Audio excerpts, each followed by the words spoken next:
see a 77-year-old man pole vaulting. Now, not just any 77-year-old man, we're here to see Mike Bull, the famous pole vaulter who got 2 Commonwealth gold medals for pole vault and decathlon, who's been known as the greatest vaulter to come out of the United Kingdom and who has so many records, it's unbelievable.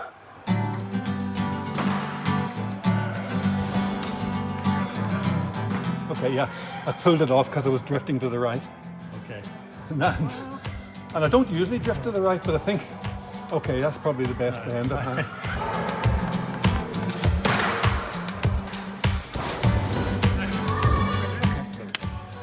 All right, good job. We're ready.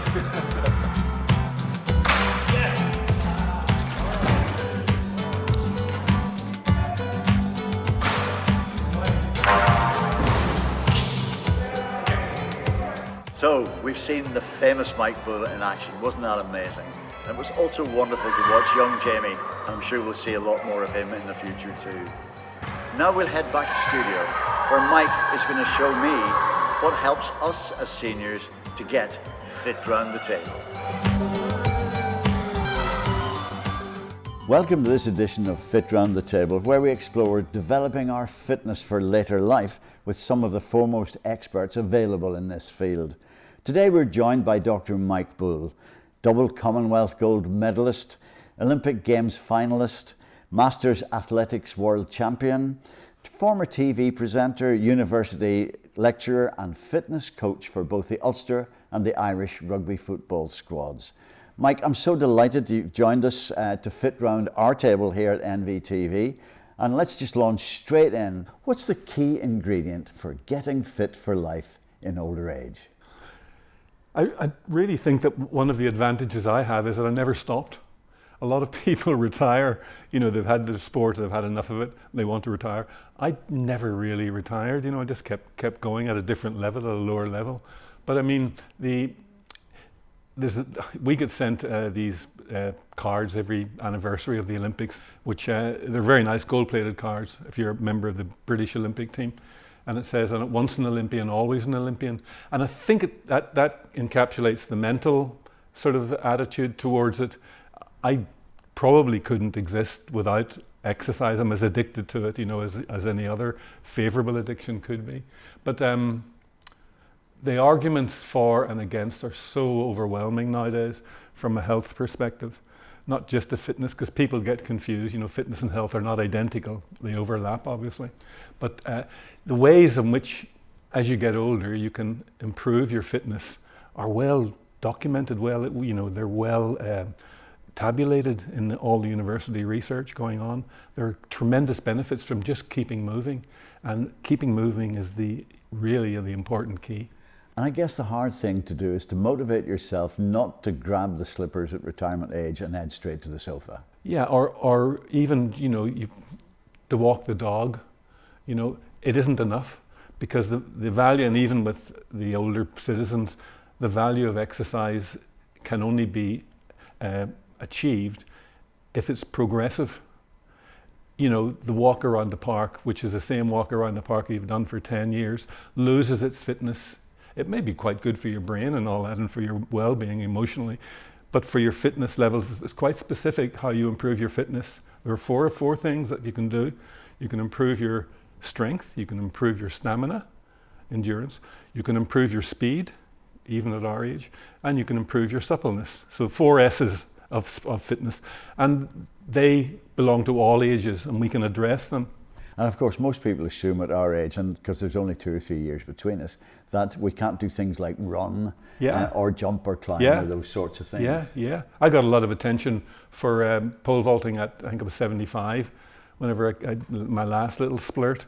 And it was only because people thought that, there are certain things you could do. You could imagine someone, putting the shot or swimming or getting on a bike at 75, no problem, there are loads and loads. But that kind of impactful thing, actually running fast, because you can only do it if you run fast, and taking off on the joints is a big challenge. And for me, that was the main challenge, was getting enough conditioning and training in to keep the joints supple and the muscles elastic. And the gift in your early training was Yeah. the gift of those mattresses. That must have been fabulous. Oh yeah, yeah. Well, I mean, they were being developed in America, and I had a scholarship to America when I was very young, straight out of grammar school, went to Illinois University. So I saw what the rest of the world were doing, and we were still, you know, living in the previous century. So one of the big breakthroughs I had was in the shipyard when the shipyard lent me a big warehouse to train for the Mexico Olympics, and I went from obscurity really to 10th in the world just because I had somewhere to practice. But I had nowhere to land whenever I first set it up with my dad and Tom McCauley, who really helped me as well. So the doctors all were very interested in what was going on. They would come around and watch this guy getting ready for the Olympics, and what's he going to do? And what are you going to land on? I said, well, I've got a few old sacks of foam rubber and stuff like that. I said, hey, could you use a few mattresses? What happened? Within the hour, there were 50 mattresses from ship refits, which made probably the best vaulting landing area in the whole world. Great story. Absolutely fabulous story. The story for us, though, is how we motivate people in our age group who maybe haven't done a whole lot of exercise in their lifetime to start and to keep progressing. They've done a lot of stuff in America, in Harvard Medical School, with introducing people who had never exercised to exercise at the age of 80. And they found that they actually will receive just as much benefit at that age from doing, and one of the exercises they chose was a quadricep one, a thigh exercise, to exercise the thigh muscles, and just straightening the leg. It's called a leg extension, using resistance, light weights and loads.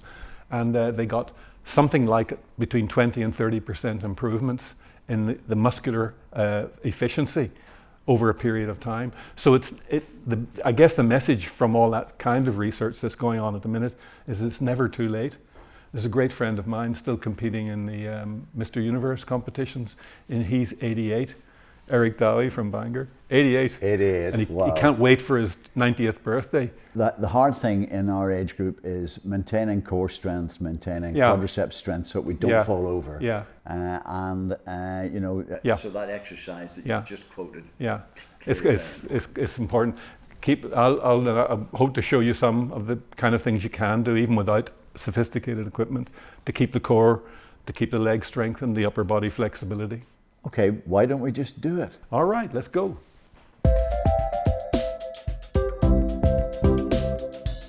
Right, we're going to do a warm-up. Let's go. Okay. The first thing to do really is a gentle warm-up. And in the confines of the kitchen, we can't cycle or run or anything like that, but we can do steps and add a little bit of balance into it. This is one of my favorites. Just try it, Mike. Remember, it's left arm and right knee. So left arm and right knee, and just step. Yeah, 1, 2, 3, and get into the swing of it. 4. We'll do 10, 6, 7. That's good. 8, 9. Now hold the 10th one. Right? Okay, falling away. That's Me too. hard. And again, we'll do the other side this time. 1, 2, 3. Good. 4, 5. It looks so simple. 7, 8, 9. Now the other side. Ready? Balance. Balance. That is not easy. Balance. That is not easy. Balance. And down. So if you do that like 5 or 6 times, it obviously activates the heart and raises your heart rate slightly in preparation. Is it good to stop for that at the end and try and hold it? Oh, definitely. And try and do a 10-second hold, which is what I try and do. And you'll eventually be able to do 20 or 30 or 40. And then you can pick it up higher and higher and higher and higher. Until we fall over. Until you fall over. Okay. But that's the balance. So balance is crucial. But that, if we did like a series of that for just about a minute or so, it would just get the blood pressure up, the heart rate up, and ready for exercise. The first exercise we're going to do is some stretching on the floor. So let's get down and do it. And we're going to do a knee to chest. First exercise is getting onto the floor. Absolutely. Pick your left knee up and grasp it, and then just tug it in and hold it for a few seconds. Pull the toe back and relax and down. Other side. Right knee in, pull it in, good.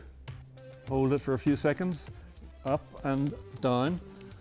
Double, both feet together. Just tuck in, pull into your chest, and down. Well done. Little crossover, bent knee, crossover gently, stretches the lower back. Other side, same thing.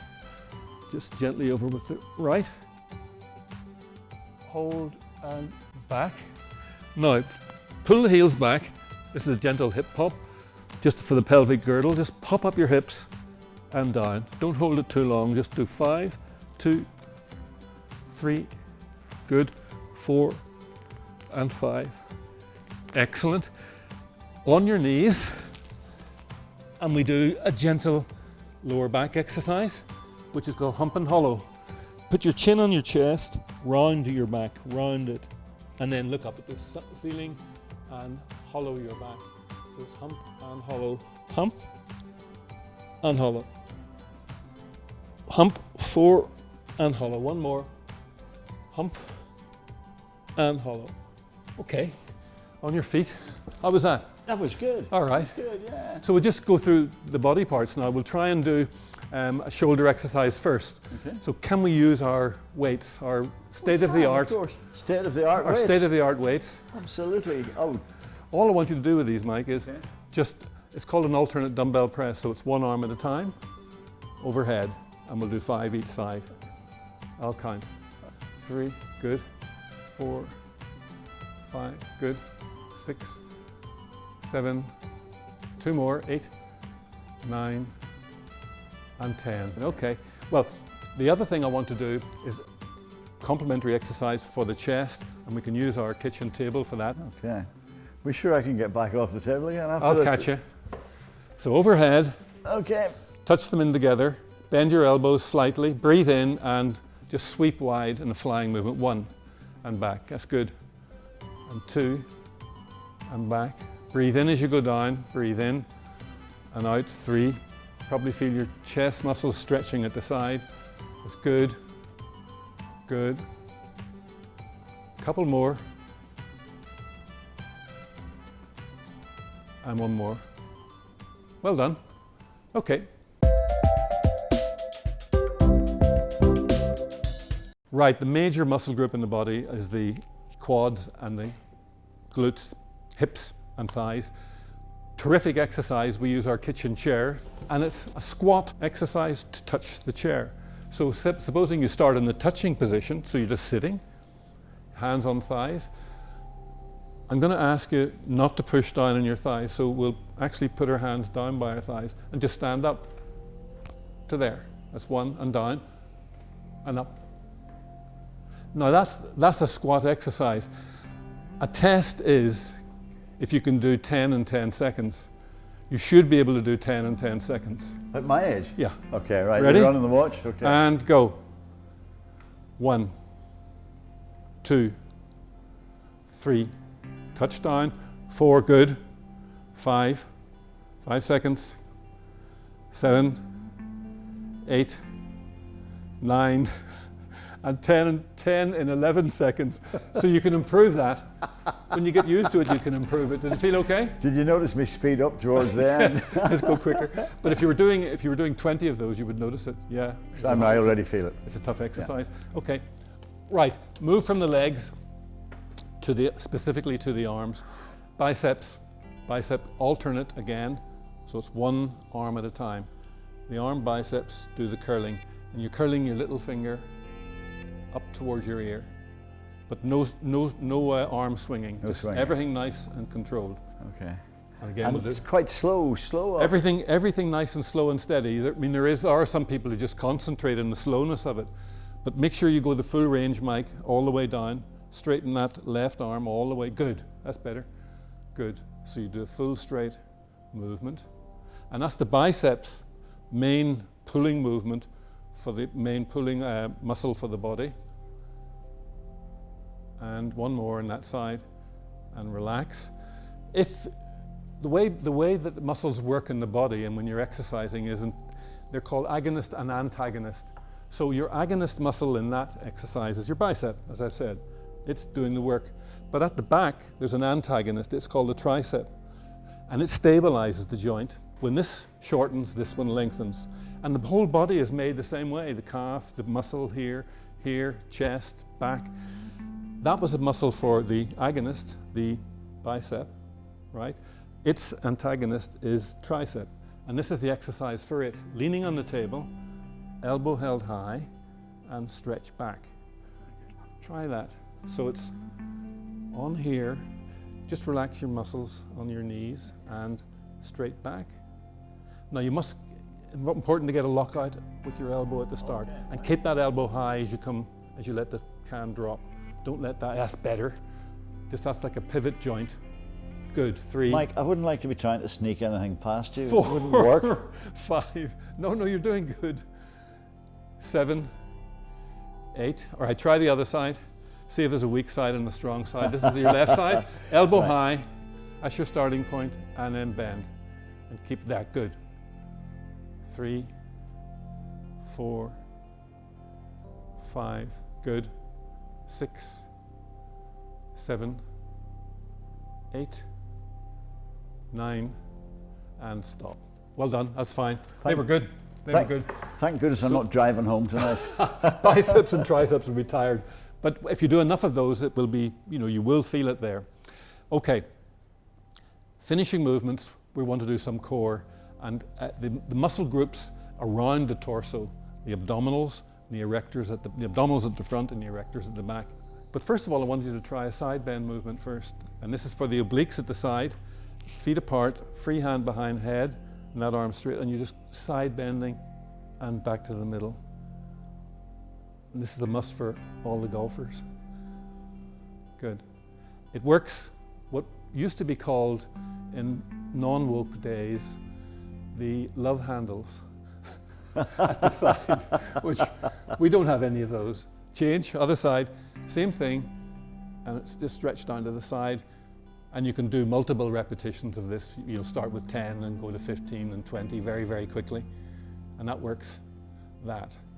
Stop, 2 hands together, and a similar exercise, a little bit different from the side bending, is a twisting movement, which is to there, middle, and to there, middle, to there, middle. Keep your head looking straight ahead and let your body do the turning. Good. There. Same thing, this is working external obliques, love handles as we call them. Good for your golf. All right, on the ground. I said we'd finish with a couple of specific core exercises, and these are the ones that I use. Now, they are quite tough, so we'll just do them gently. The first one's the plank. Everybody knows how to do the plank. So face down, and we're just going to hold like that. If you can hold that position for 10 seconds, you win a prize. And you've got the stopwatch already running, Well done. please? Is it? Yes, it's Is on. the stopwatch running? I don't believe you. 3, 2, 1, and off. That's good. What you're trying not to do in that one is to pike. So you don't want your bum up in the air, you want everything nice and flat and stay. When you get good at it, you can lift 1 foot off the ground and hold that again for 20, 30, or 1 minute even, you can do it. Same on the other side, both on the other side. But to do it properly, you do it on 4 sides. So you've got to be able to do that on your side. So this is the side one, like that, and you're perched on your elbow, hand on waist, and you're just holding. So 1 foot on top of the other. Well done. You noticed a cheat already. 6, 7, 8, 9, and 10. Other side. This is your classic core routine. 4 sides to it. Don't poke your bum out. Keep it in. 3, 4, 5. Well done, Mike. 7, 8, 9, and 10. Now the next one is the pole vaulter's delight, which is the only other position you have left, which is the back position. So you're in that position, and your head is back, and you're holding the same thing. Okay. Tummy tucked in on your heels. Let's see. Good. Yeah, relax your neck muscles. You can look back at the ceiling. Good. Pop your hips up. Don't let them sag. 6, 7, 8, 9, 10, and down. Excellent. You've passed the test. The real test is getting out of bed tomorrow morning. If you can do that, phone me. I will, whether I get it or not. You did well, brilliant. Mike, that was absolutely fabulous. Okay. Really enjoyed it. I felt it. Felt it. But a very stretching set of exercises. But good to build up to and then good to build on from. And you can do it in the kitchen. And you can do it at your own kitchen table. Yeah. So we can get fit round the table.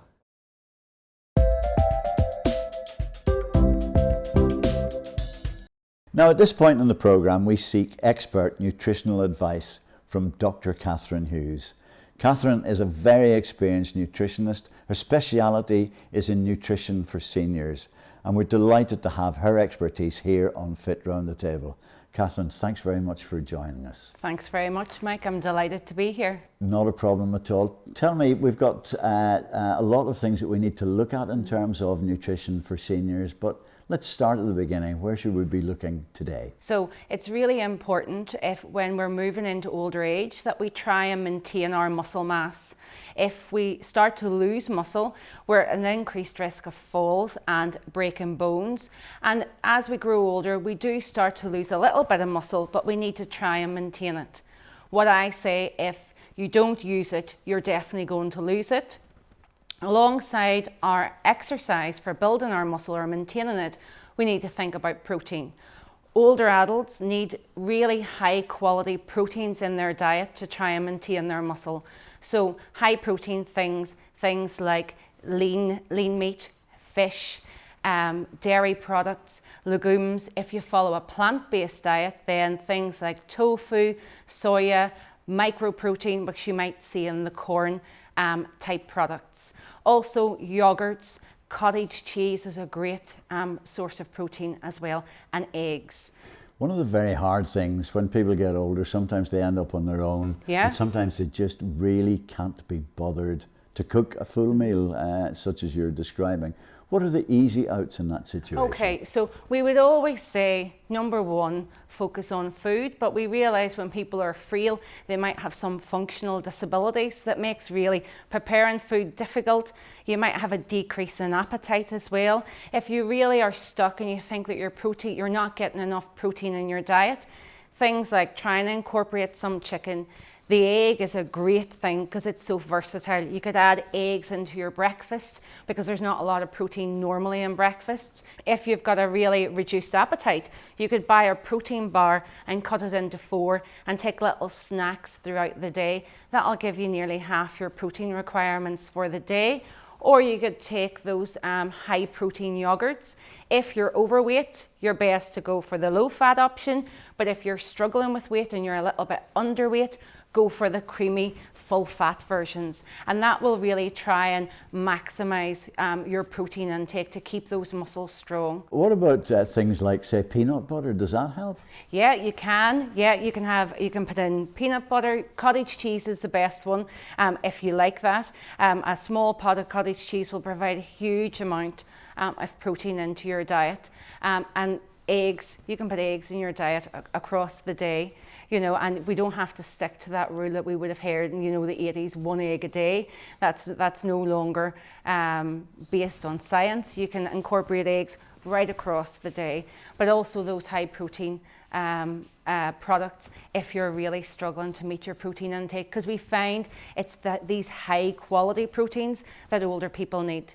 If you're on a more plant-based diet, the higher quality proteins are in animal type foods. If you're on a plant-based diet, make sure you're eating a wide variety of plant-based foods to ensure you're getting the wide range of proteins that you need to maintain your muscles. Ideally, how much protein should I be consuming every day? It depends on body weight. So if you are, they estimate that they do it by body weight, but if you're about 60 kgs, it's 45 grams of protein. If you're 70 kgs, it's about 56 grams of protein. So you need to be in and around that every day. And so, if you are eating on your own, it can be difficult because the motivation for cooking can actually diminish.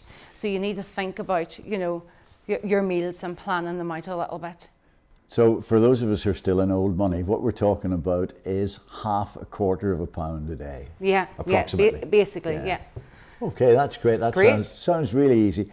Catherine, just before we close, have you got a hot tip in protein? A hot tip. The hot tip: use the egg, eat some chicken, and if you can take cottage cheese, take that as well to boost your protein. Catherine, that's fabulous, absolutely painless, and we really look forward to seeing you next time. Yeah. Thank you. Great. Thank you. That was a fabulous set of exercises from Dr. Mike Bull. I'm worn out. In fact, I'm going to go and lie down in a darkened room for a wee while. Also, a great set of nutrition advice from Catherine Hughes. Please join us next time for our next edition of Fit Round the Table, where we will help you to get fit round your own table.